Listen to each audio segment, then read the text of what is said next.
দেখছেন নক্ষত্র, সবার আগে সবার পাশে।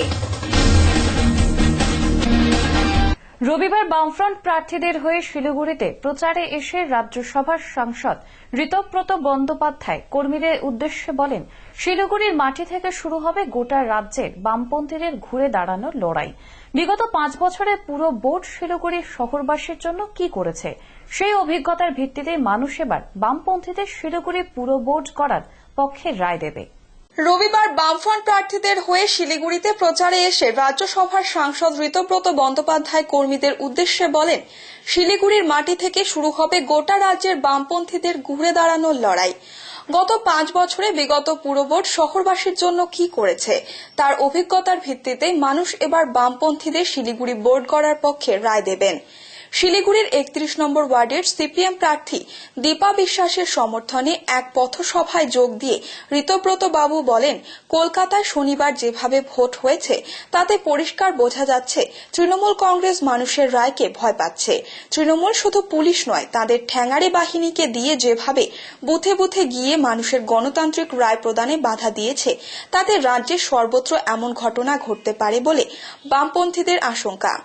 রাজ্যের প্রশাসন পুলিশকে যেভাবে ব্যবহার করছে, এবং গতকাল কলকাতা কর্পোরেশনে তো ভোট হয়নি, ভোটের নামে প্রহসন হয়েছে, বহিরাগত দুষ্কৃতীরা তারা ঘুরে বেরিয়েছে, এবং যেভাবে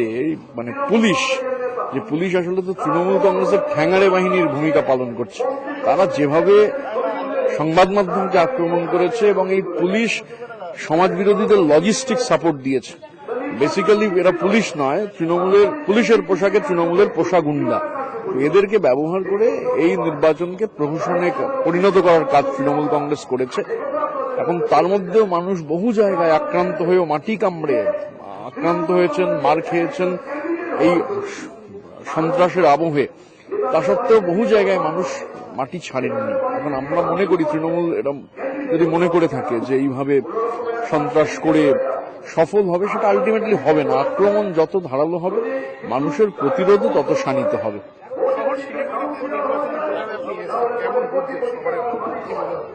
একটু পরিষ্কার, শুধু শিলিগুড়ির ব্যাপার না, আমরা মনে করি শিলিগুড়িতে মানুষ ভোট দিতে যদি পারে, এবং পারবেন মানুষ ভোট দিতে, আমাদের মনে হচ্ছে মানুষ ওরা আটকালেও মানুষ ভোট দেবেন। শিলিগুড়িতে আমাদের জয় নিশ্চিত যে আমরা শিলিগুড়ির নির্বাচনে জিতবো। মানে তো ভালো ফল হবে। মানুষের ভিত্তিতে, মানুষ ছাড়া আমাদের অন্য কোনো ভিত্তি নেই। হিটলারের যেমন গেস্টাপো ছিল, ব্ল্যাক শার্ট ছিল, এসএস ছিল, ব্রাউন শার্ট ছিল, মমতা ব্যানার্জির ঠ্যাঙারেরা গোটা রাজ্যে মানুষের কণ্ঠস্বরকে স্তব্ধ করে দিতে চাইছে। এক তো মানুষের অভিজ্ঞতা, 5 বছর শিলিগুড়িতে এরা চালিয়েছে, কি করেছে মানুষ দেখেছে। সুতরাং এবং আমাদেরও দীর্ঘ সময় আমরা শিলিগুড়ি চালিয়েছি, মানুষের সেই অভিজ্ঞতা রয়েছে, এবং প্রতিদিন রাজ্যে যে ঘটনা ঘটছে তার নিরিখেই মানুষের অভিজ্ঞতার ভিত্তিতে মানুষ রায় দেবেন, এবং রায় তৃণমূলের বিরুদ্ধেই যাবে। ভোট হলে তো প্রভাব ফেলবে। এই কালকে কলকাতায় যে প্যাটার্নে তৃণমূল নির্বাচন করেছে, ওটা তো নির্বাচন বলে না। মুখ্যমন্ত্রীকে কটাক্ষ করে রাজ্যসভায় এই সাংসদ জানান, ওনার এই কাকের ঠ্যাং বকের ঠ্যাং আঁকা ছবি কে কিনবে? কাউকে বিনা পয়সা দিলেও তো কেউ বাড়িতে টাঙাবেন না, অথচ সেই ছবি যারা কিনছে কোটি কোটি টাকা দিয়ে, তাদের নাম জড়িয়ে গেছে কোটি কোটি টাকার দুর্নীতিকাণ্ডে। আসলে ওই ছবি কিনেছিলেন বলেই চিটফান্ডের ব্যবসা রাজ্যের রমরমিয়ে চালিয়েছিলেন চিটফান্ড মালিকেরা।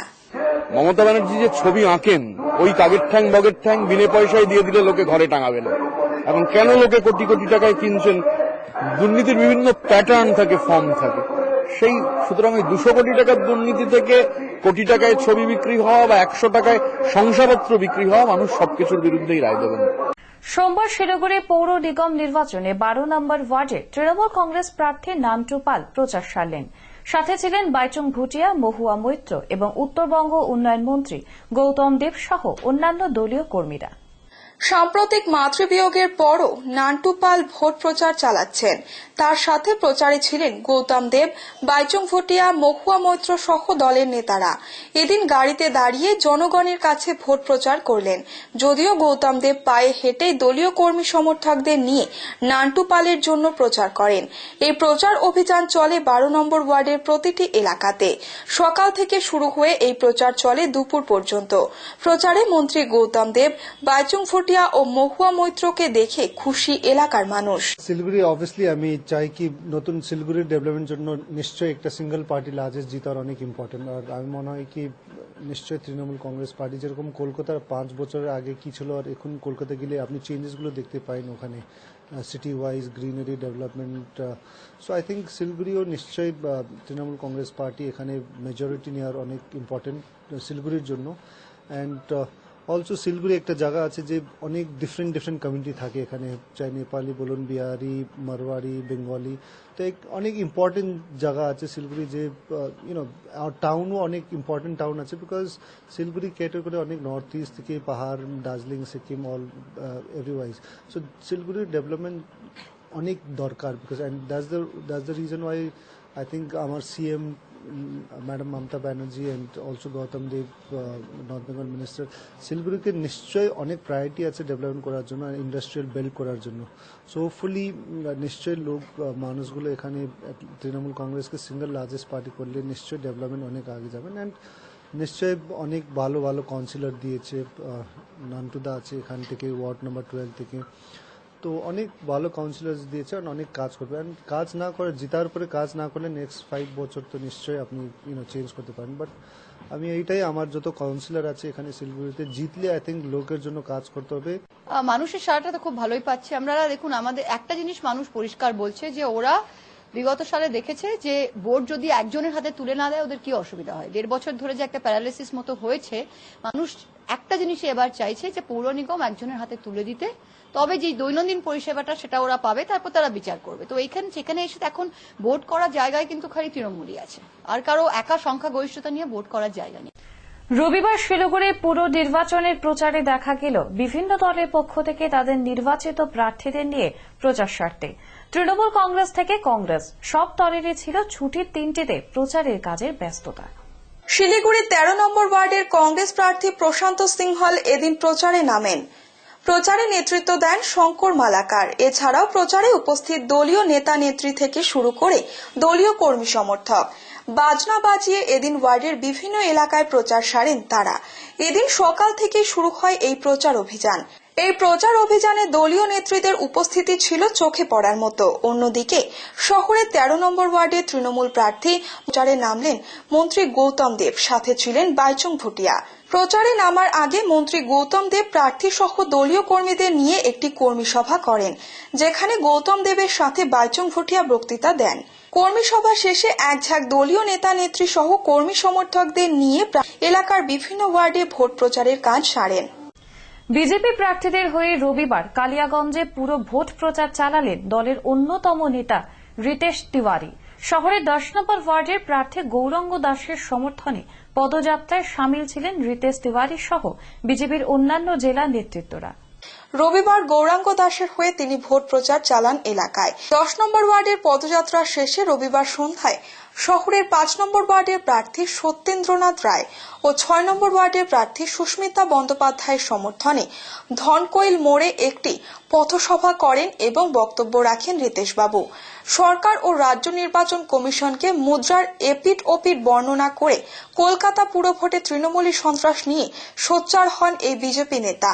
কেন্দ্রীয় বাহিনী ছাড়া রাজ্যের বাকি 91টি পুরভোট নিয়ে সংশয় প্রকাশ করেন রিতেশ তিওয়ারি। সাধারণ মানুষ স্বচ্ছ ও নির্ভয়ে ভোট দিতে পারলে কালিয়াগঞ্জেও পদ্ম ফুল ফুটবে। দল হিসেবে আমরা কেন্দ্রীয় বাহিনী আসুক এটা আমরা চেয়েছিলাম, কিন্তু ভারতবর্ষের যে সাংবিধানিক কাঠামো, এটা তো কোনো রাজনৈতিক দল ঠিক করে, এটা প্রশাসনিক ব্যাপার আছে এটার মধ্যে। রাজ্য সরকার চায়নি কেন্দ্রীয় বাহিনী আসুক, তাই 16 তারিখ নোটিফিকেশন ইস্যু হয় কলকাতা কর্পোরেশনে এবং 26 তারিখ স্বরাষ্ট্র দপ্তর থেকে কেন্দ্রীয় বাহিনী চেয়ে পাঠানো হয়। এই যে 10 দিনের বিলম্ব, এটা হচ্ছে প্রধান কারণ।